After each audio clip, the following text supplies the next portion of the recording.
বন্ধুরা, আজকে কি রান্না করছি সেটাই দেখাচ্ছি আপনাদেরকে।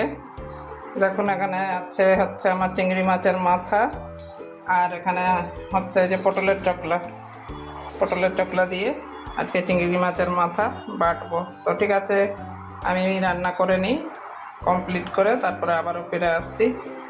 কিভাবে বানানো তো দেখাতে পারবো না, যাই হোক আমি পটলের চকলা দিয়ে চিংড়ি মাছের মাথা বাটা করবো আজকে। কড়ার মধ্যে তেল ঢেলে নিচ্ছি। আগে চিংড়ি মাছের মাথাটা ভেজে নেব।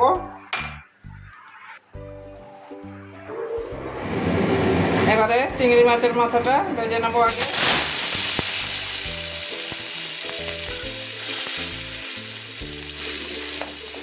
মাথাটা লাল লাল করে, চিংড়ি মাছের মাথাটা লাল লাল করে ভেজে নিয়েছি, একদম মুচমুচে হয়ে গেছে। এবারে এটা তুলে নেব। ফোড়নে দুটো শুকনো লঙ্কা দিচ্ছি, কালো জিরে দিচ্ছি। এবারে কয়েকটা রসুন দিয়ে দেবো। রসুনটা একটু ভাজা করে নেবো হালকা। এবারে পেঁয়াজ কাঁচা লঙ্কাটাও ভেজে নেবো একসঙ্গে। এবারে পটলের চকলাটাও দিয়ে দিচ্ছি, সব একসঙ্গে ভেজে নেবো।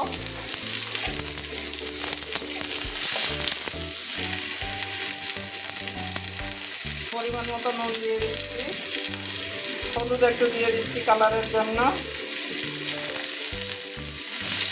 ভাজা হয়ে গেছে দেখুন। এবারে একসঙ্গে সব তুলে নেবো।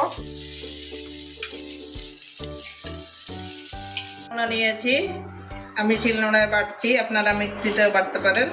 এবারে সব একসঙ্গে বেটে নেবো। আগে মাথাটা বেটে নিচ্ছি।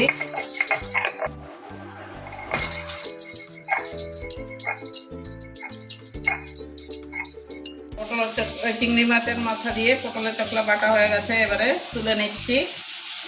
বন্ধুরা, আমার মতো করে একদিন বেটে খেয়ে দেখবেন, হয়ে গেছে। অবশ্যই আপনারাও একদিন এভাবে বাড়িতে বেটে খেয়ে দেখবেন।